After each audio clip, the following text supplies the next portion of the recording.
Babayı Manika İstanbul verme deva Zerani namı veren Zerani ki namını kayan yeşil yazı aslında naye var. Mavak etka bancıme ama etka ok meydanında na gece anceme na sev anceme Zerani gelse kanıma zımstan çevresi kanım manını Zerani gede Zerani'ye verende o vacıkları pulları şehre merkezi kuzkabiyor Zerani de biyor Zeranik, bine zeranik de o amuzur yerasına zav devalarında kam. Cavok çime muzuri vecini ora cer ziyaret arsa ora ceri ki zeranik aslam. Na gece zeranik era pornere selam hürmet doğrusunu sarı pulere selam o aledir Osman. Sürgünlerin umutsuzluğunda kırık kalpler, yaralılar, onulmazlar. Farksız çarpanların umutsuzluğunda ve köprü başlarının umutsuzluğunda ve köprü başlarının umutluğunda. Sular bitse bile çiçekler atılırken oralara temiz bir ilişkinin bulutsuzluğunda ve eski dağlarda kış kovalarken ülkesini hızla gelişecek kalbimiz. Kendi öz hüznümüzün öz tarlasında bozkır dayanıklılığımızın tarlasında kalbimiz, ellerimiz, ayaklarımız arasında ve kimsenin bölemediği şarkıyı, güllerin, buğdayların ve acıların şarkısını 1 Haziran uygulayacak sesimize. Sütçünün sesiyle birlikte, erkenci işçilerin sesiyle birlikte, şoförün sesiyle birlikte, sabaha başlamış sarhoşların sesiyle birlikte 1 Haziran uygulayacak ve yeni uyanışların ve yeni doğmuşların ve herkesin sesiyle birlikte kalbimiz hızla gelişecek. Değerli ve güzel insanları, bir yandan Haziran ayının yağmurlu havası, bir yandan İstanbul gibi metropol bir şehirde yaşamanın zorlu koşullarına rağmen Yeşil Yazı Derneği Tertip Komitesi'nin organize etmiş olduğu bu güzel geceye hoş geldiniz diyorum. Saygılarımı ve sevgilerimi sunuyorum. Bizler aynı yörenin havasını yutmuş, mayası aynı yörenin havasıyla suyuyla yoğrulmuş, beraber gülmüş, beraber ağlamış insanları olarak bugün burada toplanmanın, bir araya gelmenin sevincini, heyecanını ve mutluluğunu yaşıyoruz.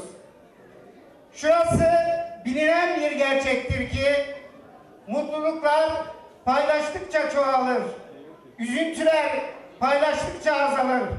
Bugün burada tek yürek olmanın, aynı duygu ve düşüncelerde birleşmenin, aynı dayanışmayı göstermenin artan mutluluğunu yaşıyoruz.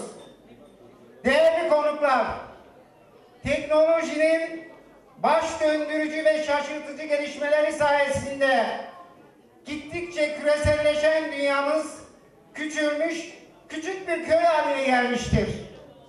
Bu nedenle Almanya'da, Fransa'da, Amerika'da, Avustralya'da, kısacası dünyanın dört bir tarafında yakınlarımız, insanlarımız ve akrabalarımız yaşamaktadır. Açıkçası şunu ifade etmek istiyorum.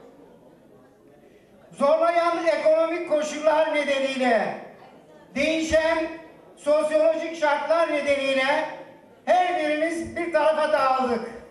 Dünyanın dört bir tarafına dağıldık. Zaman oldu, birbirimizi çok özledik. Bir araya gelip konuşmak, sohbet etmek istedik. Fakat pek de mümkün olmadı.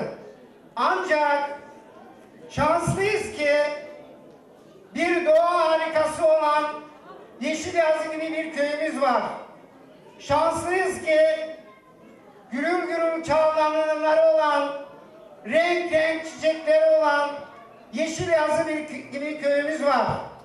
Bize bu güzel nimetleri sunan köyümüze, oranın gelişmesine, güzelleşmesine, yaşanılır bir yeri olmasına kaldırmak için elden gelen gayreti yapalım. El birliğiyle, gönül birliğiyle orayı güzelleştirelim.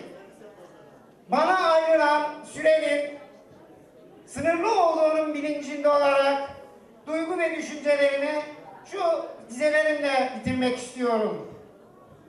Munzurun çağlayanları gürül gürül aksa, özgürce akıp özgürce yatağını bulsa, herkes elinden geleni yapsa, hem Yeşilyazı güzelleşir hem Dersim güzelleşir.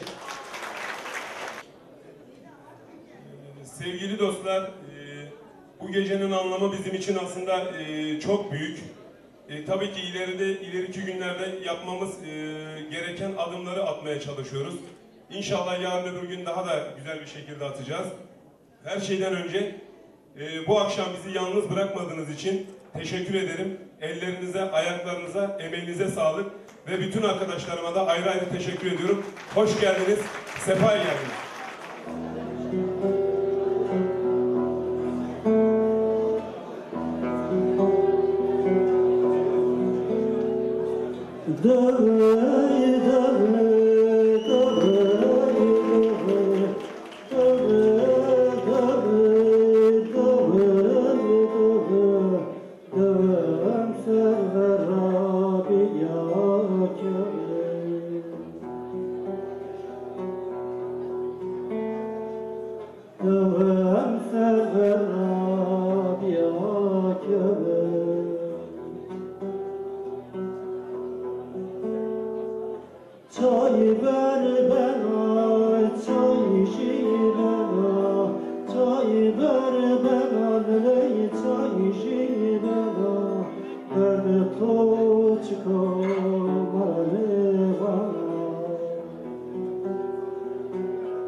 سلامت اسمع كرامي نامت چیکو؟ نامي لقب آقا nüfusu da Süleyman Ateş, emekli bankacı.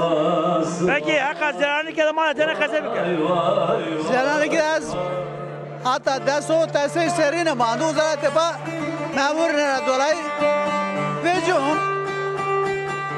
Tunceli'ye bir, Meleti'ye bir, Ankara, Adana, Çanakkale her bir bedele ama İstanbul'u resmi miyim artık ya. Diyor ne sana? Diyor son, bana masto, bu sarı bunu kokuma söyleyeyim ya. Ben sesas mıyım yani, sesas mı verenlere. Ama hakikaten devasma zavrında kal. Ya ama yerinde memlekette. Bine devasma da o amuzur. Akarat bekebe verdi. Ama cennet o, nadinade. Ama cennet marı kere cennet. Mordem şey vardı, selamı vardı. Ne, sadece Zerani ke niye ke tevaray.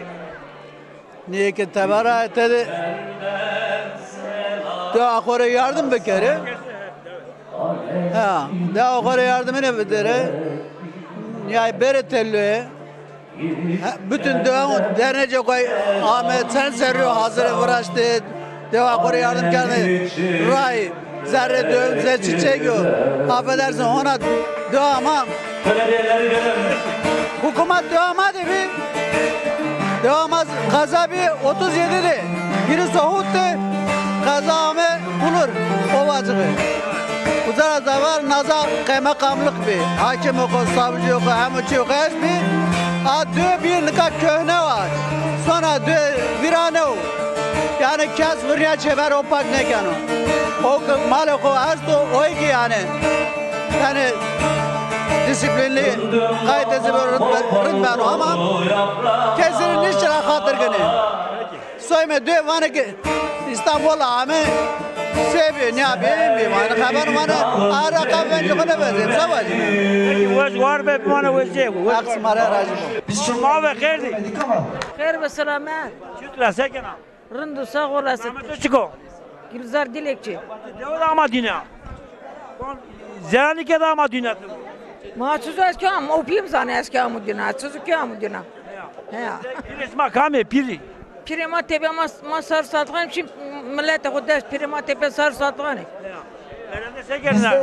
Roza kızır da sekerine veren. Yeşilyazı Zerani وانت Köyü خسرت ساكيمة Geçmen yönetimleri روزو جيبا قربانو كيما سواني مجارو ساكيمة İlk defa böyle bir gece daha güzel dostlarımız Tanıyabilir miyim?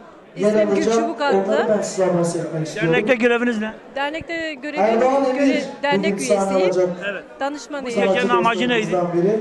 Ya bu gecenin amacı Mehmet aslında Ekici bizlerle birlikte birlik olacak. dayanışma Birazdan gecesi. Ufuk Coşkun İnsanların bir sahne araya alacak. gelip kaynaşması. Seyfi Yerlikaya, Şenol Aktan, Çocuklarımız Dilek mesela Şahin benim kendi bizlerle çocuklarım birlikte köylerim falan olacağız. tanımıyor doğru Olacaklar. düzgün. Onlara da Dilimizi unutmuşuz, inancımız çok zayıf. Öyle, o da var tabii ki yani. Bizim aslında biz çok geç kaldık. Bunu zamanında yapmalıydık ama çok geç kaldık ama. sanatçı demişken Ya, tabii ki çocuklarımız dilini bilmiyor. neden dostlarımız dedik sanatçılar Ya bunun nasıl yanı bizim sıra biz dostlarımız dernek oluyor? olarak Küçük bir bu anons konu hakkında da bir yapmak şey yapacağız. Yani Ben o vakitten geldim. dil dersi falan Ama daha bir O genişleteceğiz. vakitten geldim ama Onun şimdi yanı sıra gerçekten nedenini bu çok iyi biliyorum. cemevi Ben düşüncemiz Edan'ın var. Berkinlerini çok iyi Cemevi. biliyorum. Biz kimi sanatçılar Ama gördük. Kedek'te var, bizim Ovacık. Tabii bizim köyümüzde yok. Her köyde cemevi olmasına gerek. Ben biraz köylerimizde biraz sitemkarım. Yani hepimizin burada olması lazım. Hepsinin bir Peki her köye bir cemevi olması gerekiyor mu? Böyle bir şey Bizim yok. güzel sanatçılarımız bizden Ya aslında her köye bir cemevi gerekmiyor bence. Kültür merkezi. Çok kültür merkezi olabilir tabii ki yani. Çok yakında 2-3 tane cemevi var. Ay, kesinlikle bak ona katılıyorum yani. 30 tane kışın orada. Aynen öyle kesinlikle. Bizim eski Mesela insan- Kedek de bize yakın bir bölge. Atıyorum Ziyaret Köyü de bize bir yakın. Sanırım orada da var.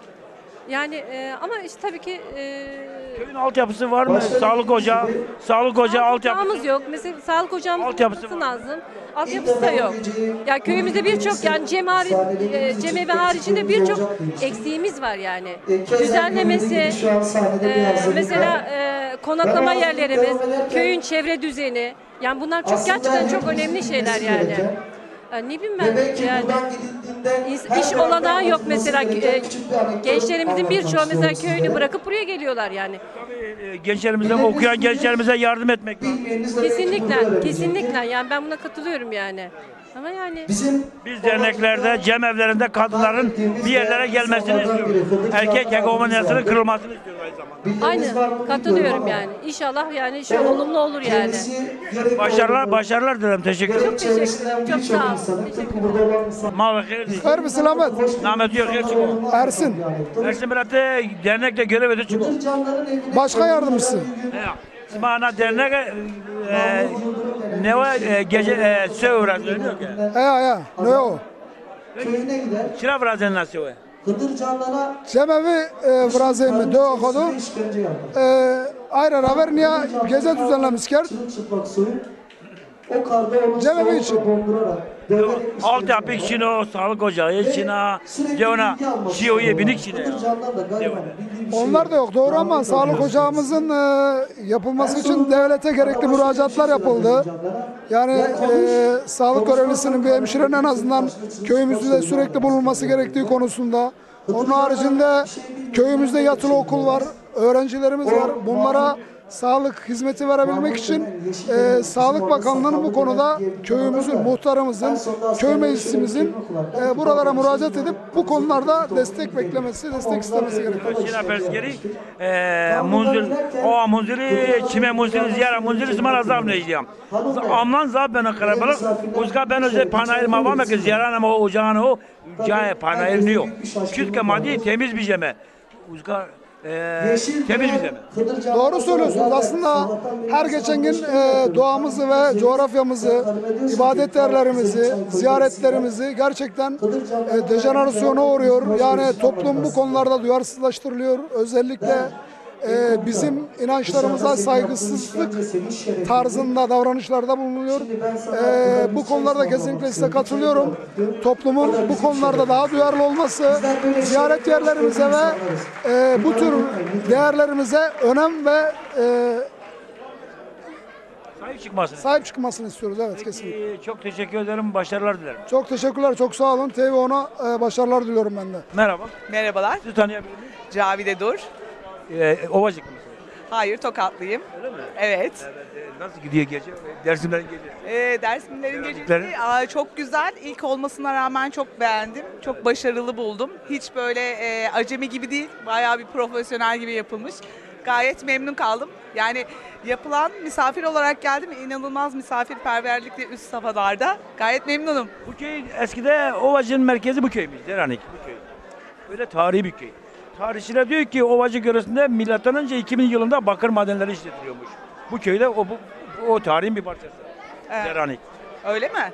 Aynı zamanda Munzur Gözeleri'yle 3 kilometre köyün dibinde geçiyor. Çok güzel bir köy. Ki şöyle bir durum söz konusu. Evet, ben duydum. Özellikle Munzur'u, Gözeleri çok iyi olduğunu duydum ve Allah kısmet ederse bu yaz gelip köyünüzde ziyaret etmek istiyorum. İnşallah, bakalım. Çok teşekkür ederim. Hubiyar'a saygılarımızı sunuyoruz. Rica ederim. Merhaba. Merhabalar. Sizi tanıyabilir miyim? Betül Demir. Evet. Zeraniklisiniz. Evet. Ramazana. Hiç bilmiyorum. Bak, peki dilimizi unutmuşuz, inancımız zayıflamış, geleneklerimizi unutmuşuz. Ne olacak bizim halimiz? Yok, ben geleneklerine bağlı biriyim zaten. O yüzden buradayım bu gece. Doğru. Ailem için. Ben genelde bahsediyorum. Yalnız bu sizin probleminiz değil yani. Yani genel olarak. Tabii dilimizi konuşmuyoruz. Bizim göreneklerimiz, inançlarımız zayıflamış. Yalnız sizinle ilgili bir şey değil. Anladım. Ben zannetmiyorum. Bu gece burada ne kadar güzel bir topluluk var. Burada herkes geleneklerine bağlı. Demek ki bir aradayız yani. Evet. Memlekete gidip geliyor musunuz? Çocukken gittim. İnşallah her sene niyetleniyorum kısmet olur diye. Ama çok yoğun konser programı olduğu için gidemiyorum. Ama inşallah bu sene gideceğim. Yani sürekli söylüyorum, beni özel olarak festivale davet edin, ben de geleyim diye. İnşallah bu sene kısmet olursa gelirim. Peki. Bir mesajın var mı? Bu gece çok güzel bir gece gerçekten. Burada olan bu gecenin geceyi destekleyen herkese çok çok teşekkürler. Sevgiler, selamlar. Başarılar dileriz. Çok sağ olun. Teşekkür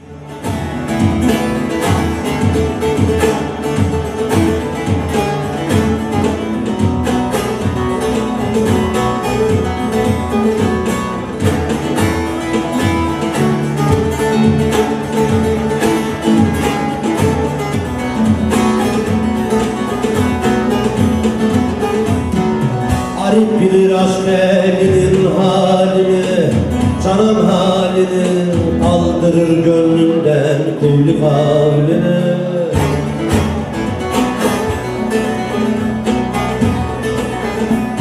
Herkes dosta yazmış arzu halini, arzu halini, benimkini rüzgara yazmışlar.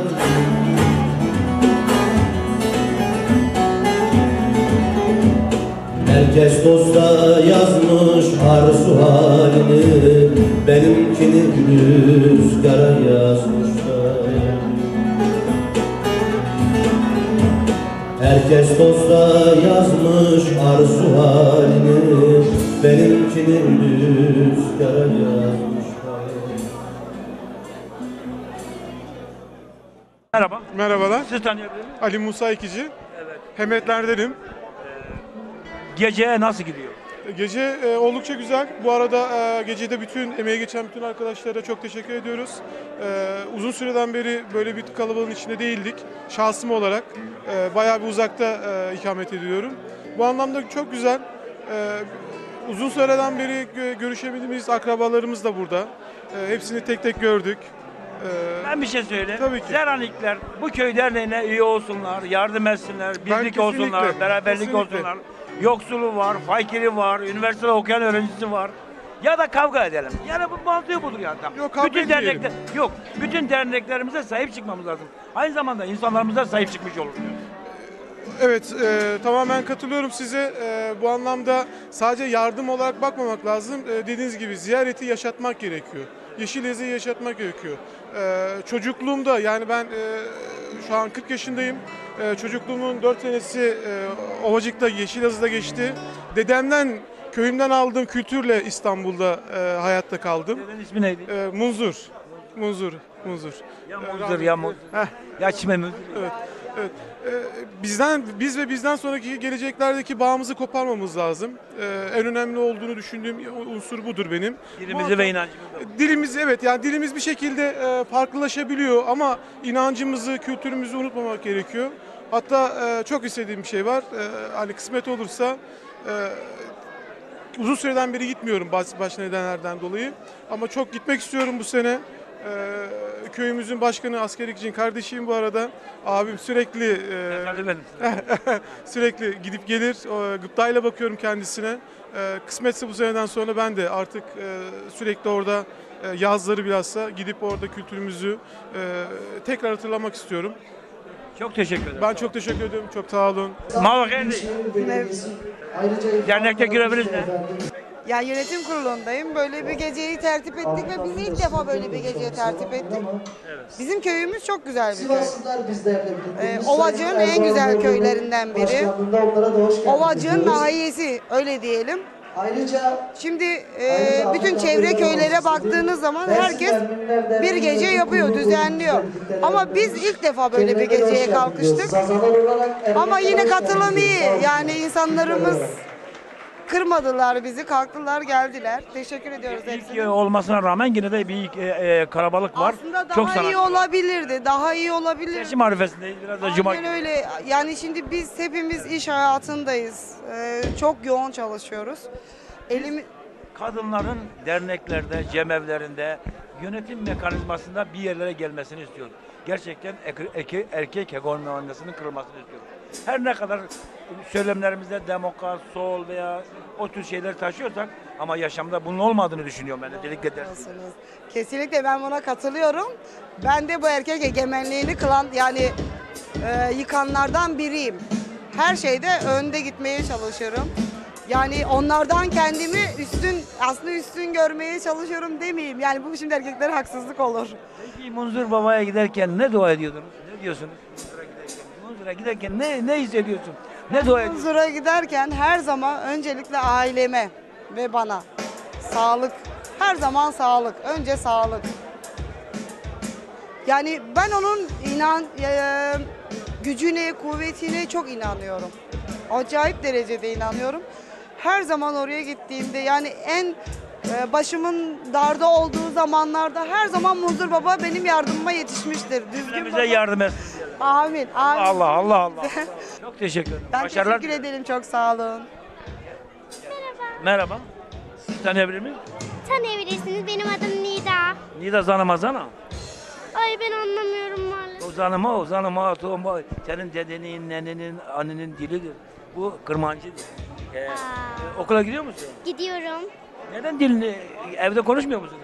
Ben daha doğrusu daha fazla İngilizce konuşuyorum. Ama bu da bizim ana dilimiz. Öğrenmeye çalıştım artık. Memlekete gidiyor musun? Gidiyorum her yıl. Munzur Baba'ya gittin mi? Munzur suyunu gördün mü? Gittim, gördüm. Güzel mi? Çok güzel. Munzur suyu en çok neydi şu anda? İstiyor musun oraya bir daha gitmeyi? Ben zaten bu yıl bir daha gideceğim. Çok gitmek istiyorum. Çok güzel bir yer. Suyu, taşı, toprağı, her tarafı çok güzel. Memleketimi çok seviyorum. Teşekkür ederim. Biz de seni çok seviyoruz. Teşekkür ederim. Senin adın ne? Nehir. Efendim? Nehir. Nehir. Nehir. Kaçıncı sınıfa gidiyorsun? 3. sınıfa gidiyorum. Munzur'a gittin mi? Gittim. Ne hissettin oraya giderken? Huzur hissettim. İstanbul gibi karmaşa yok. Çok huzurlu bir yer. Suyu soğuk mu? Suyu soğuk mu? Suyu soğuk muydu diyor? Suyu evet soğuk. Kaç göze çıkıyor?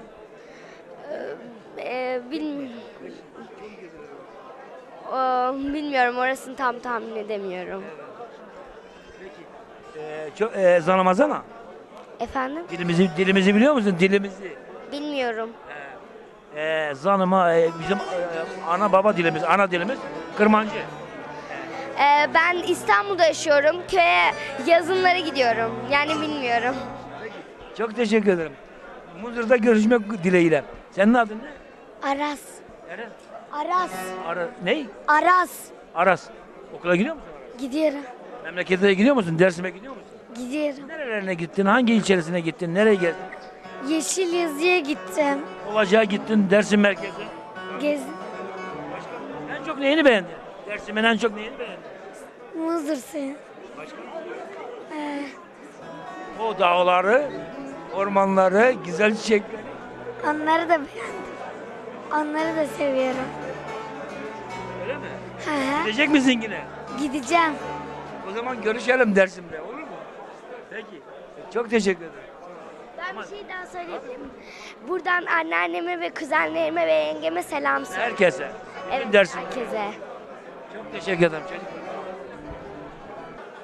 Zaf kemiği ama esta. Yani madde zevaten atı ama sağlık ocağı Çin sağlık ocağı veriyor espi madde tut doktor espi.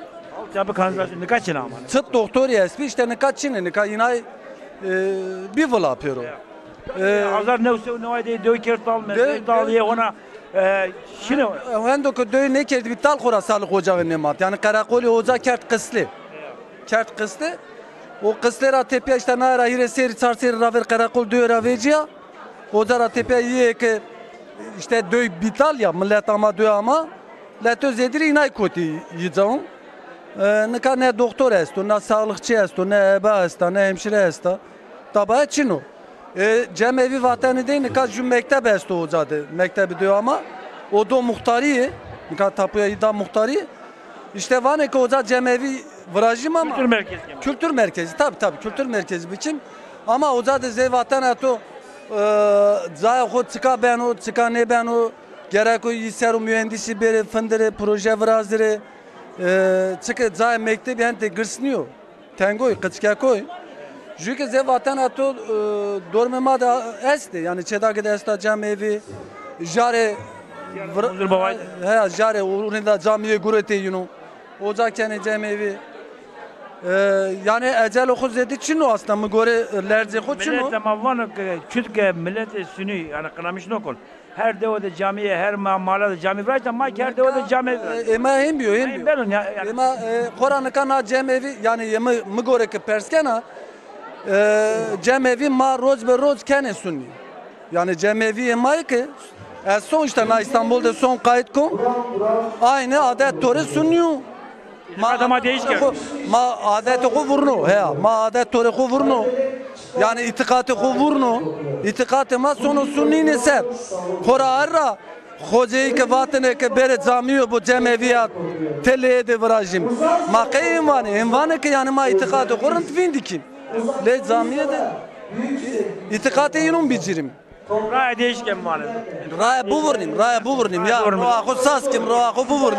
Ya roa. Peki vez var be man vez. Hak racı bro, hak racı bro.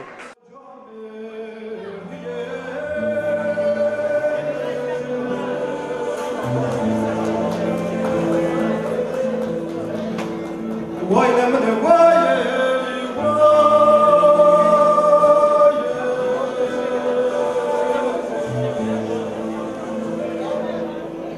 Feroza kırmancıye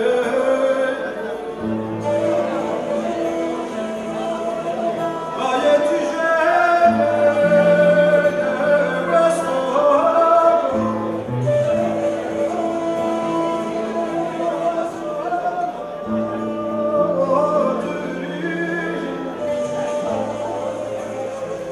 Bir kemere bütçe yabanım Kur'an Sarık büzünü kata seri Vay nemine vay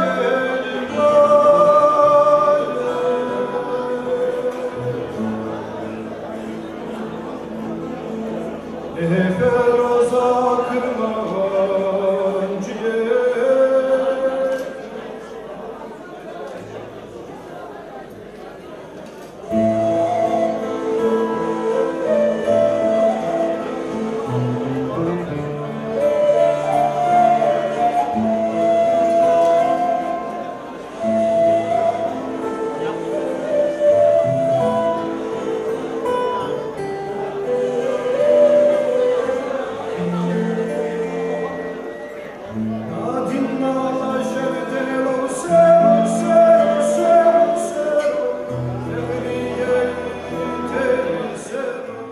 Ma geldi. Her selamet. Ahmet yok el. Ahmet. Ahmet bana görev ödü çıkıyor. Çıkıyor ki dernek eder. Az dernekte yöneticiyim. Yöneticiyim. Xeyre millet ama kon xeyre millet ama savaşma. Dernek asma gece geldi xeyre millet ama bu. Ya. Aslında daha fazla gelirdi. Biraz Kürtçemiz Türkçe ile Kürtçe karışık. Bir de aynı zamanda ben Ermeni olduğum için. Öyle mi? Evet, Ermeni olduğum için. Yeşil yazılı mısınız? Biz Ermeni evet. olamazsın. Yeşil yazılı mısınız? Evet. Yeşil yazılı Ermeniler var mı? Var. Ermeniler Kaç ayda? aslında Ermeniler Tunceli'deki Alevi kültürünün yaşam biçimine baktığınız zaman Ermeni kültürüyle Alevi kültürü, Tunceli'deki yaşayan Alevi kültürlerin arasındaki farktan zaten o bölgede Aleviler, Ermeniler daha sonradan Alevi kültürünü benimseyip Alevice yaşamaya başlamışlar. Aslında kültüre bakıp değerlendirdiğin zaman. Yani o geçmişteki mozaiğe bak. Hepsi değil ama o var, yaşıyorlarmış. Var. Bunların en çoğu da zaten o 38'den sonra 38 ve 1915'te o bölgeyi yavaş yavaş terk edip gitmiş yani zamanla. Evet. Peki biz bütün Dersim aynı zamanda bütün halkların mozaiğidir. Ermenisi var, Türk'ü var, Kürdü var. Ne bileyim yani değişik insanlar kim kendini nasıl düşünüyorsa öyle düşünsün ama aynı zamanda biz 72 millete aynı nazarla bakıyoruz. Doğru söylüyorsun da aslında bir yandan doğru söylüyorsun. Şöyle şu anlamda doğru söylüyorsun. İnsanlar yaşamak istediği gibi yaşamak zorundadır. Yani yaşamak nasıl istiyorlarsa öyle yaşamalılar ama diğer yönden de baktığın zaman geçmişteki o tarihimizi, o geçmişteki o kültürümüzü de bugünkü burjuvanın o bizlere dayattığı yaşam Sistemin tekçi dayatması, tekçi, inkarcı dayatması. Sistem tekleştirmiştir. Tek dil, tek inanç diye tekleştirmiştir zaten. Doğru. Ya aslında inançta yani o kadar şey değil ama ne bileyim vallahi yani sistemin şeyleri bunlar tabii. Evet. Daha konuşacak çok şey var. Çok güzel bir köy. Çok tarihi olan. Yeşilyazı çok güzel bir köy.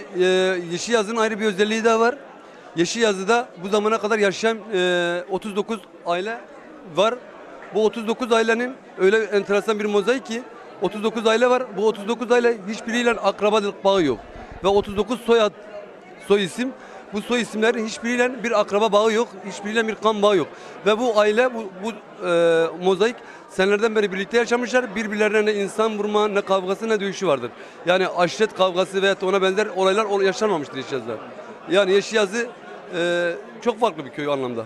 Yani dediğim gibi 39 hane var. 39 hane değil pardon. Aşağı yukarı 100-150 haneli bir köy ama şu var orada.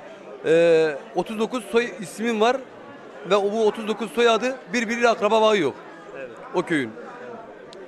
Çok teşekkür ederim. Bundan sonra da başarılar dilerim size. Sağ olun, teşekkürler. Ben size teşekkür ederim. Sağ olun. Merhaba. Merhaba. Siz tanıyabilir miyim? Ali Toprak.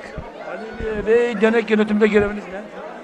Yardım amaçlı sadece görevim. Bugün gece yoğun, kalabalık ve yardım amaçlı buradayım. Katkı amaçlı. Ama sizin gibi gençler artık dernek yönetimine de yer alması lazım. Çünkü yani bu böyledir. Bir kuşak gider, öbür kuşak yer alması lazım. Yönetimi ancak yeni başkan... Evet, daha yeni kurulduk. Evet. Başkan yönetimde yer verirse neden olmasın? Tabii. Tabii ki. Gelirim yani. Bizim insanlarımız dillerini konuşamıyorlar, inançları zayıflamış, gelenek göreneklerimiz zayıflamış.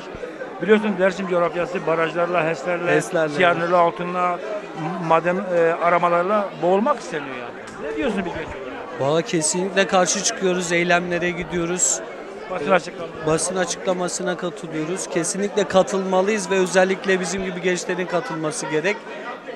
Yani dilimiz yasak, kimliğimiz yasak, inancımız halen yasak. Dilimizi konuşmamız lazım. Ben de konuşamıyorum, ben de bilmiyorum.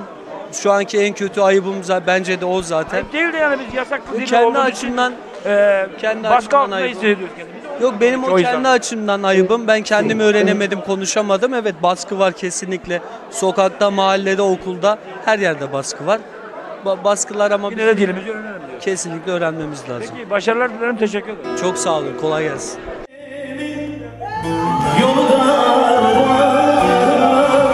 Sensiz geçen gün zarları beni haldan alakoyan vallahi dinsiz imansızdır beni haldan alıkoyan vallahi bilsiz imansızım. Aman o yar, canım o yar, aradım ben diyar diyar. Gece gündüz çok yalvardım, belki yüce Mevlam duyar. Gece gündüz çok yalvardım, gule gule, belki yüce Mevlam duyar.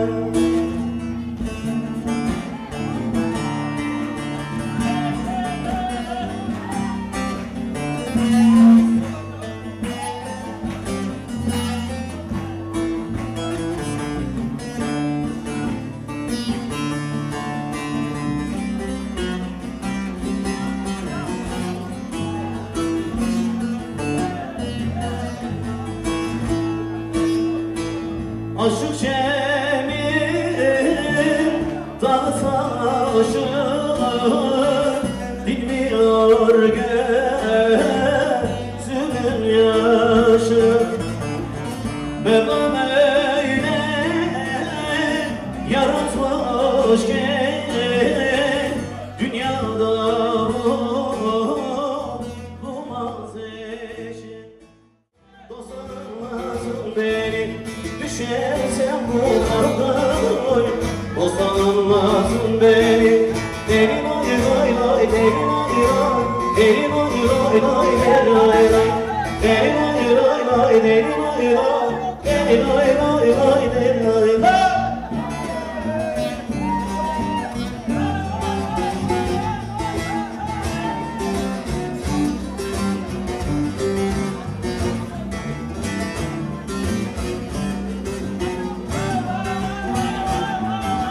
Hıncım sevdam hıncım, sevdam mazerre sancım.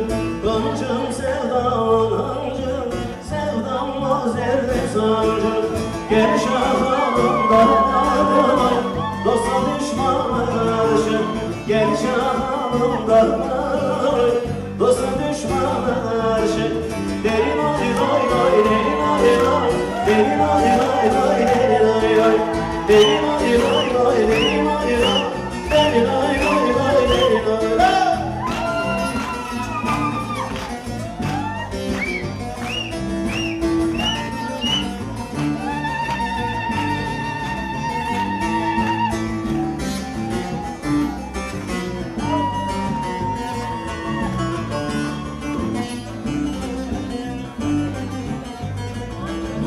Sevdam sevdama karşı, sevdam dünyaya karşı.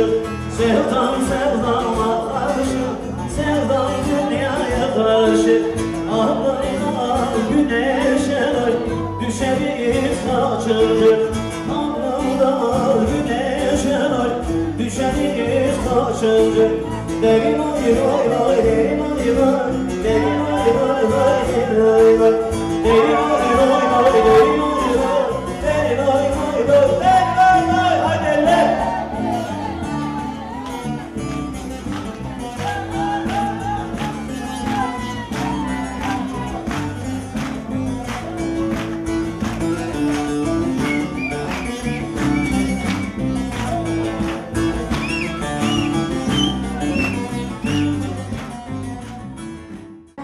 Mavakirli.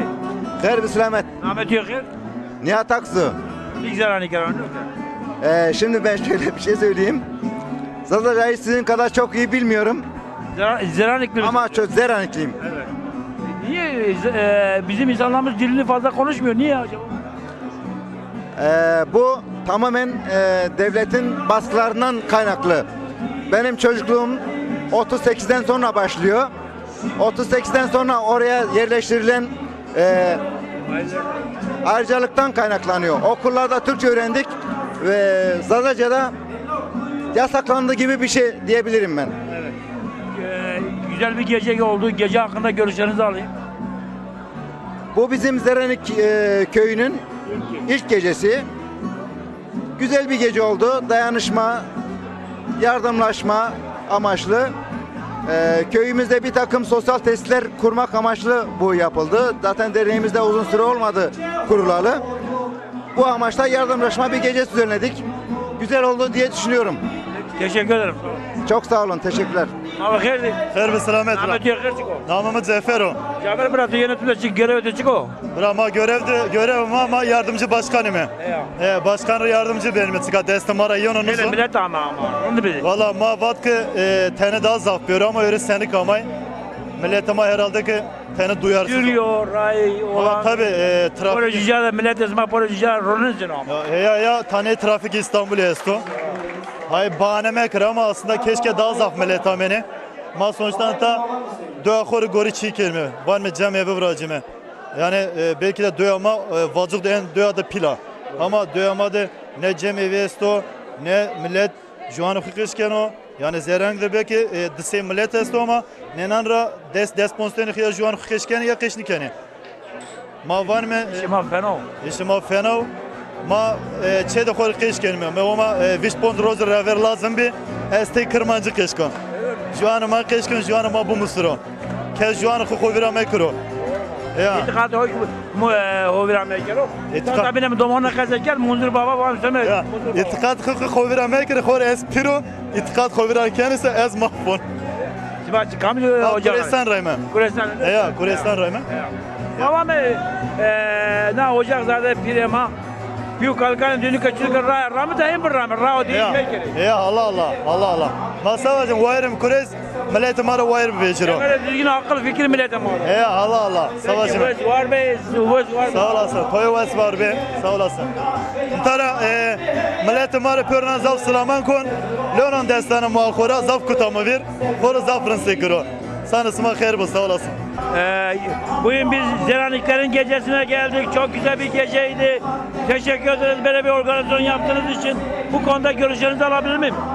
Vallahi bugün gelen bütün misafirlerimize, dostlarımıza ne kadar teşekkür etsek azdır. Böyle bir günde bizi yalnız bırakmadıkları için ayrıca de teşekkür ediyorum. İnşallah bu daha bizim ilk gecemizdi. İnşallah başka bir tarihte, başka bir zamanda daha güzel gecelerde buluşmak üzere diyorum. Herkese, köylülerine selam. Bütün Yeşilyazı'da yaşayan insanlara sevgilerimizi, saygılarımızı iletiyoruz. Özellikle de yurt dışında yaşayan, köy özlemi çeken, Yeşilyazı özlemi çeken insanlara da ayrıca sevgimi, saygımı iletiyorum. Birlik olsunlar, beraberlik olsunlar. Derneği birlik olsunlar, birlik olalım, beraber olalım, birbirimize sahip çıkalım. Ve onun son bir şey daha söylemek istiyorum. Yeşilyazı gerçekten Ovacık'ın, Tunceli'nin en güzel köylerinden biri. İnşallah layık olduğu yerde her şey olur. Yeşilyaz'dakilerin de, bütün buraya gelen insanları da, yurt dışındaki insanları da Hızır hepsinin yardımcısı olsun. Çok teşekkür ederim.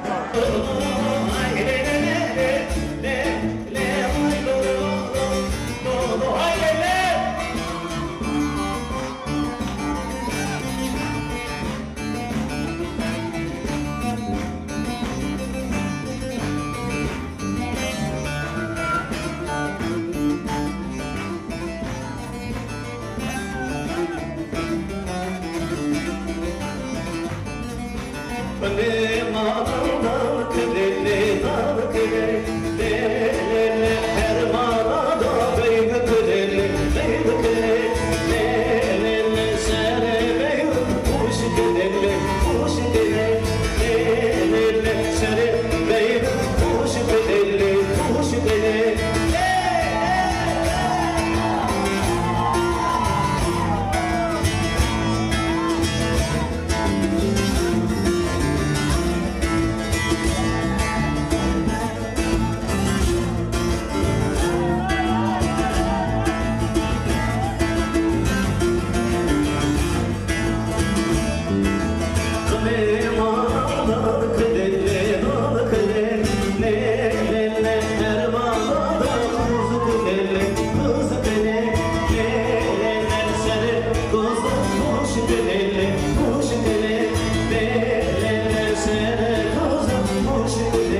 ما خير دي خير بسلامة خير عمي ليه ماذا برا علياسو عليه كيجي هكذا ماذا كتاب واسو مال هكذا زرانيك ده كسب زرانيك شو وانا زرانيك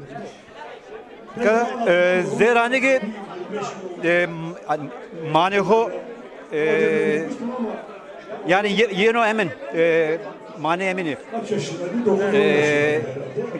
ze ranige made hem hatıra name ciniye vani hatıra vani range mesela range ki betirçi hani merkez var mı ya yani sete roğun yeni cüzade yeni telli ya mesela ma izahında range var mı?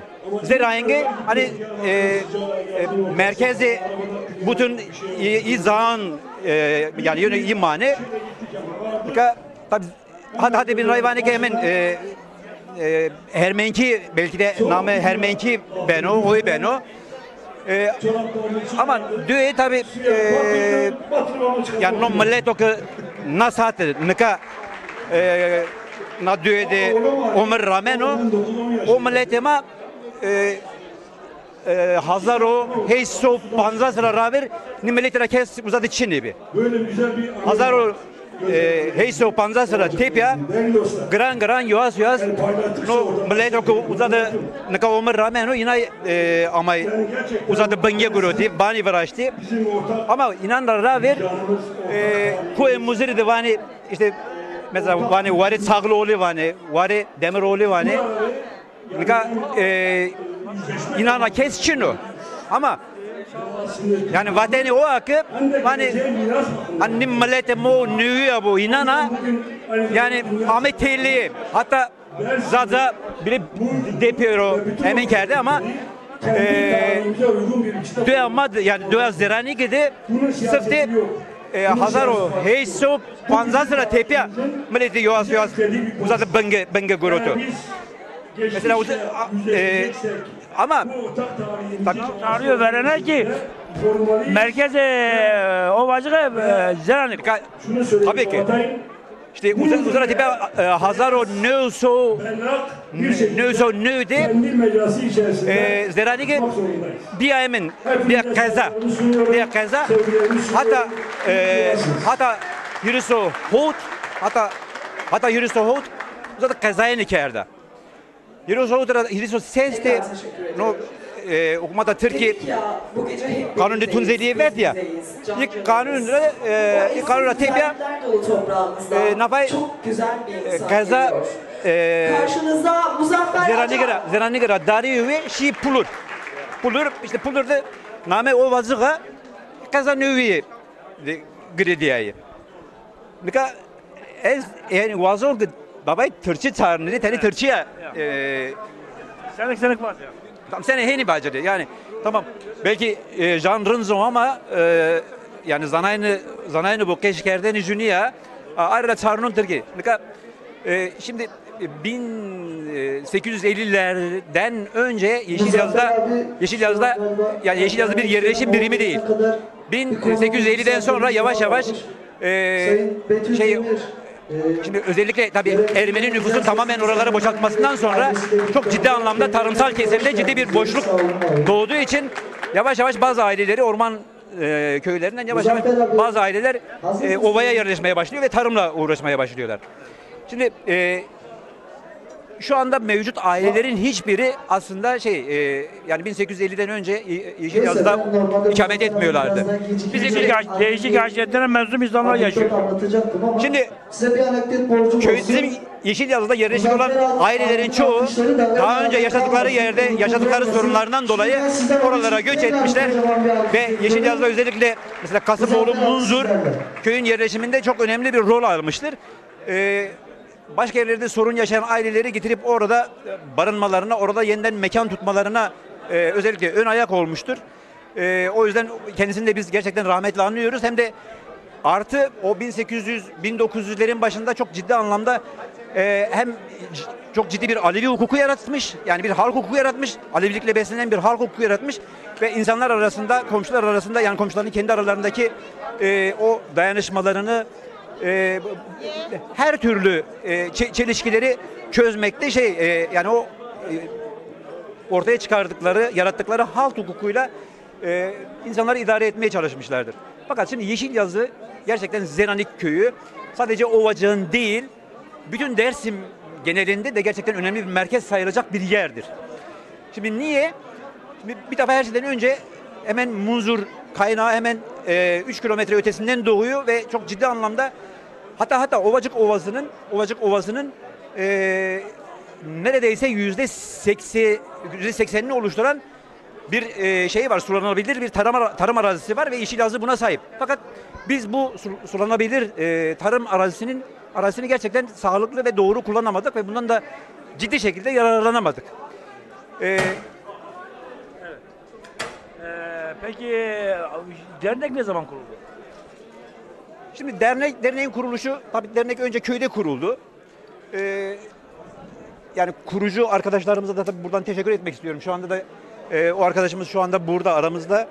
Suat Dinler, Ali Kenan Ateş gibi köyde bulunan arkadaşlarımız derneğin kuruluşunda çok önemli bunların katkıları oldu, emekleri oldu. Kendilerine teşekkür ediyorum ben.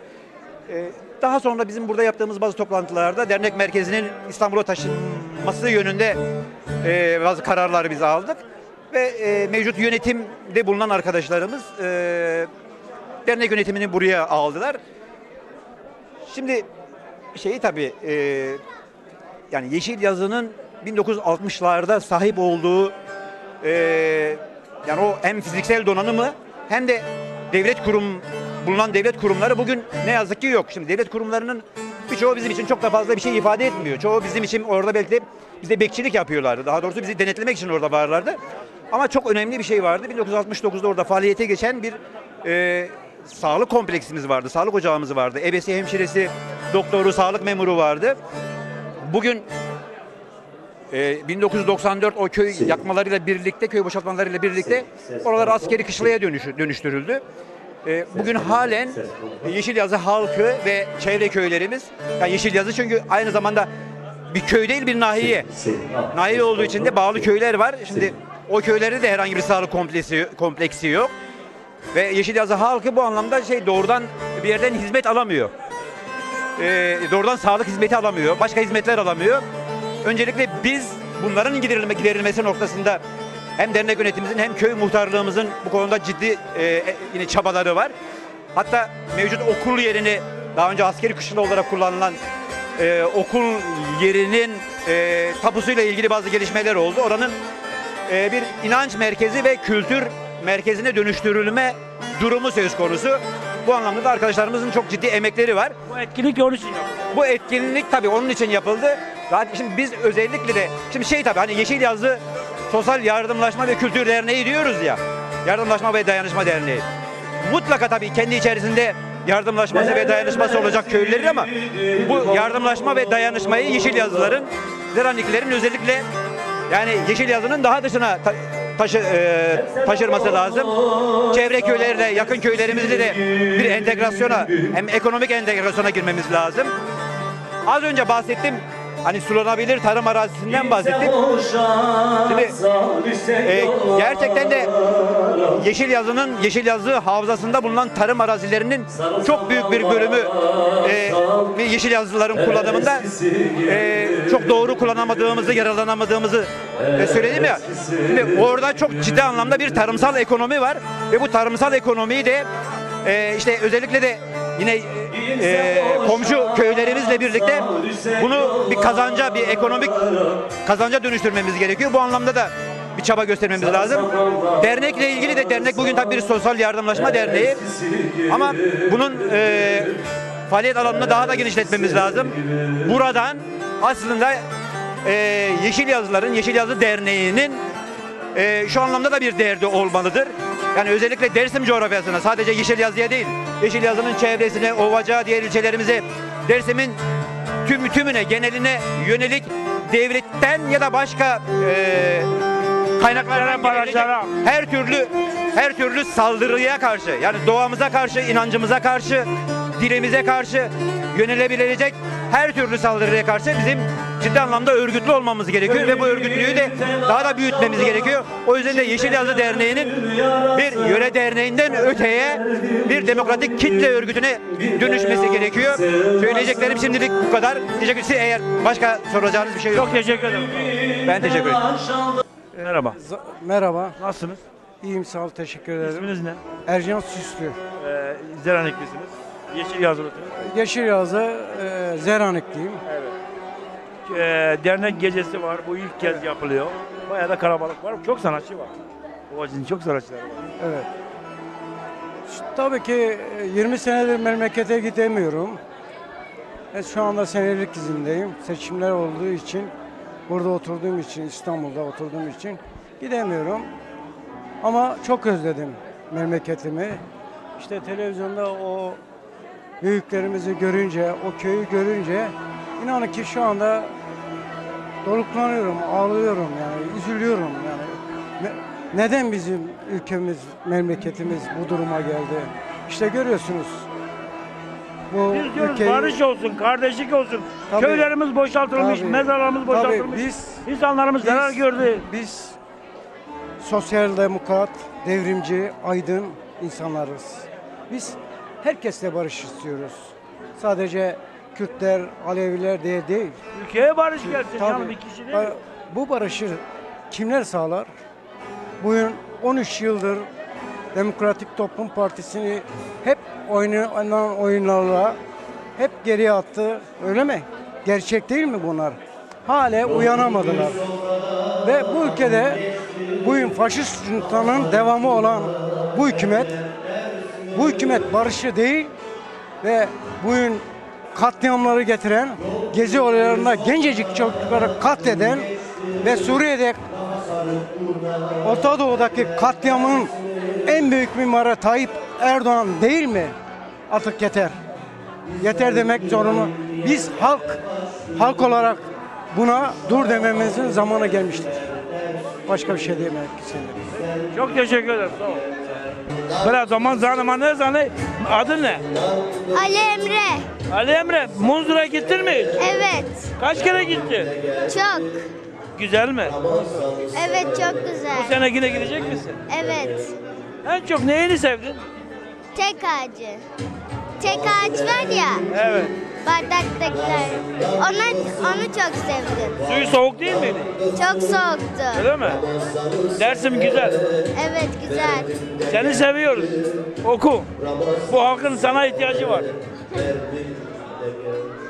Adın ne senin? Eylül. Eylül zanımazana. Zanımazana. Dilimizi biliyor musun diyor.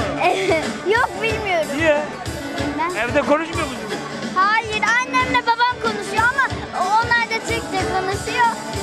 Sonra yani böyle bir yerlere Ama gidiyor. sen köye gittiğin zaman o insanlar Kırmancı konuşuyor. Almanca. O kendi dilini konuşuyorlar. Anlıyor musun onları? Hayır. Öyle mi? Öğrenecek misin? Munzur'a gittin mi? Hem de nasıl her gidiyorum. Hep oraya köye gittiğimde gidiyorum. Zaten Munzur'un Eris'in köyün dibine gidiyor. Evet. Alabalıklar var mı yoksa hep avlaya bitirmişler? Yok. Yok demeyin. Eskiden orada alabalık vardı. Avlaya bitirmişler. Bu sene gidecek misin? Evet. Yok, bilmiyorum. Ben gitmek istiyorum ama annemle babam bilmiyorum. Belki gideriz, bilmiyorum. Kaçıncı sınıfa gidiyorsun? 3. Ne olacaksın? Büyüyünce ne olacaksın büyüyünce? Ya moda tasarımcısı ya da öğretmen. Peki. Senin adın ne? Asmin. Asmin. Sen gittin mi Munzur'a? Her sene. Her sene gidiyorum. Güzel mi Munzur? Çok güzel. Neyi güzel? Ya suyu, yeşilliği, çayırı, mayırı her şey çok güzel. Düzgün babaya gittin mi? Evet. Gittin mi? Efendim? Düzgün babayla gittin. Peki dilini biliyor musun? Ben mi?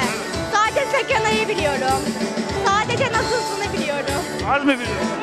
Evet. Öğrenmek istemiyor musun? Ya bilmem, fazla değil. Ne kuçu diyordu. Öyle mi? Deden seni seviyor. Deden ismi ne? Kahraman. Kahraman. Peki Çocuklar imkanı olanlar memleketine gitsin. Aynen öyle. Çok teşekkür ederim.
Merhaba. Merhaba. Sizi tanıyabilir miyim? Sizi tanıyabilir miyim diyor. Ben Tercan, Kötürköy'ünden Ali Karahan. Dersimlerin gecesine gelmişsin. Valla güzel dostlar bunlar. Ovacıklılar benim can dostlarım. Aynı toplumun insanlarıyız. Aynı şeyleri soluyoruz havaya. Aynı gelenekleri şey yapıyoruz. Benim Kötür, Sarıkaya, Höbek Baba. herhalde Pelegöz, Kötür, Sarıkaya yani bunlar Tercan'ın büyük köyleri. Onun için Haçköy. Haçköy illaki yani bunlar yani bizim Tercan'ımız çok güzel ya. Ama Ovacık'ta biri o kadar güzel. Millet de Tercan zanıma kazekir, sonra dersim sana o kazekir. Valla belki unutmuşum Kürtçeyi. Anlayamadım ama gürültü oluyor. Evet. Türkçe konuşmam. Peki buradan Tercan'a, Kötür'e selam ve saygılar. Tüm Tercanlılara, Çayırlı'ya, Tercan'a kucak dolusu selamlar. Ali Bey sana da çok teşekkür ediyorum. Bizim etkinliklerimizde bizi yalnız bırakmıyorsun. Tunceli olsun, Erzincan olsun, Bingöl olsun. Hep seni seyrediyoruz. Kanal olun. Bu yapmış olduğu yayınları çok beğeniyorum. Gerçekten dört dörtlük yani. En ücra köşelere gidiyorsun. Mezralara gidiyorsun. Onun için sana büyük çok teşekkür ederim. Çok teşekkür ederim. Ben teşekkür ediyorum çok. Merhaba. Merhaba. Siz tanıyabilir miyim? Ben Erol Akkuş Yeşilyazı köyünden. Evet. Köyü nasıl bilirdiniz? Çocukluğun orada geçti büyük ihtimalle. Şimdi bizim çocukluğumuz yoksulluk ve fakirlikle geçti. Fakat o günler güzel günlerdi. Kültürümüz, değerlerimiz o zaman onun yaşantısıyla beraber büyüdük. Fakat köyümüzden biliyorsunuz Tunceli'de çok büyük göçler oldu. Neticede bizim köyde de oldu. Şimdi köyümüzde çok az insan yaşıyor. Fakat yaz aylarında oldukça bir talep artışı başladı. Bundan sevinç ve kıvanç duyuyoruz. Bugün de köyümüzün dayanışma gecesi. Bu dayanışma gecesinde sağ olsun hem köylerimiz hem bizi seven diğer yöreden arkadaşlarımız bizi yalnız bırakmadılar. Bu yandan bundan dolayı kendilerine çok teşekkür ediyoruz. Köyümüz adına çok sevinçliyiz. Düşündüğümüz projelerimiz var. Köyümüzde eksik bir cemevimiz var. Bu cemevimizin yapılmasını aynı zamanda yanında bir kültür evinin de açılmasını istiyoruz. Bu kültür evinin de köyümüzde yetişen yoksul gençlere bir eğitim öğretimde bir ışık yolu atsın diye onun çalışmasını yapıyoruz. Onun için çok sevinçliyiz. Sizlere de teşekkür ederim. Çok teşekkür ederim. Sağ olun. Çok sağ olun. Başarılar dilerim. Teşekkür ediyorum. Merhaba sayın seyirciler. Şu anda Yeşil Yazı Zeranik Dernek Başkanı Ali Asker Ekici yanımızda. Merhaba başkan. Merhaba. Öncelikle böyle güzel bir geceyi organize ettiniz. Teşekkür ederim. Ben teşekkür ederim. Siz de ellerinize kollarınıza sağlık. Bizi kırmayıp da gelip de Yeşil Yazı Derneği'nin gecesini en azından insanlara tanıtmak amacıyla çektiğinizden dolayı emeğiniz için ayrıca teşekkür ederim. Başkan geceyi düzenlemenizdeki amacınız neydi? Bizim asıl amaçlarımızdan birincisi buranın bu geceden ya da kalacak olan maddi şeylerin Yeşil Yazı köyünde güzel bir cemevi, hatta cemevinden hariç çocuklar kültür merkezi ve çocuklar için, okuyan çocuklarımız için bilgisayar odaları, geniş kapsamlı böyle bir projemiz var. Tabii ki bu ilk adımımızdı. Kesinlikle geri adım atmayacağız bu konuda. Çünkü Yeşil Yazı'nın bir cemevine kesinlikle ihtiyacı var. O cemevini Yeşil Yazı'da yapana kadar mücadelemize devam edeceğiz. Buradan ben Yeşil Yazılara, hatta Yeşil Yazı olmayanlar da bu derneğe üye olsunlar, katkıda bulunsunlar. Bizim yoksullarımız var, üniversitede okuyan öğrencilerimiz de var. Köyün çok ihtiyaçları var. Dediği gibi cemevi, kültür merkezi yok. Yardım etsinler, üye olsunlar diyorum yani. Doğru söylüyorsunuz. Yani asıl önceliğin bunun olması lazım. Çünkü köylerin ihtiyaçlarını bir İstanbul'un, metropollerin, yurt dışının köylerin ihtiyaçlarını çok acil şekilde en iyi şekilde yardım edip çözmeleri lazım. Her zaman yardımlarını esirgememeleri lazım. Çünkü oradaki insanlar ezilmiş insanlar. Bir sürü yoksul insanlarımız var. Hep böyle onlarla her şeyimizi paylaşana kadar mücadelemize devam edeceğiz biz burada. Nüfusunuzun çoğu Dersim dışında yaşıyor. Köyde az nüfus var. Yazın kalabalık oluyor. Doğrudur. Yazları çok kalabalık oluyor. Bizim köy Ovacık'ın en güzide köylerinden biri. Hatta Tunceli'nin en güzel köylerinden biri. Ben hele ki Yeşil Yazı'ya Yeşil Yazı demiyorum. Ben Türkiye'nin diyorum ki Paris'i diyorum. Ben Yeşil Yazı'yı Paris olarak tanımlıyorum. Dibinde Munzur suyu geçiyor. Gerçi 3 kilometre Munzur suyu. Evet, yani hiçbir zaman öyle bir doğa güzelliği, eğer gerçekten cennet diyorlar ya, bence cennet Yeşil Yazı bence. Peki, çok teşekkür ederim. Sağ olun. Bir de son bir mesaj vermek istiyorum. Şu günlerde bir seçim arifesine giriyoruz. Bu seçim arifesinde bir an önce tansiyonun düşmesi lazım. Burada yaşayan bütün insanların en iyi şekilde kardeşçene, dostçana seçimi bir kenara bırakır. Herkes kardeşçene yaşamak zorundadır bu ülkede. Benim şeyim kardeşlikten yana, barıştan, sevgiden yana. İnancımız 72 millete aynı nazarla bakar. Bizde iyi insan, kötü insan vardır. Kimseyi düşmanlaştırmayız. Doğrudur. Bunun için de teşekkür ederim. Ben teşekkür ederim başkan. Sağ olun. Tekrar geldiğiniz için ayaklarınıza, emeğinize sağlık. Ya Munzur baba ma ama zeranik doğa zeranik gece dünü ma sewa dünü ante ji programa binde berme televe haştiye bu mane ve ki diasporaları sarı zeranik sarı pulure sarı dersimle herkese selam hürmet olsun. Kom ora vayr veje zan ora kat ora vayr veje.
Pazar bitmemez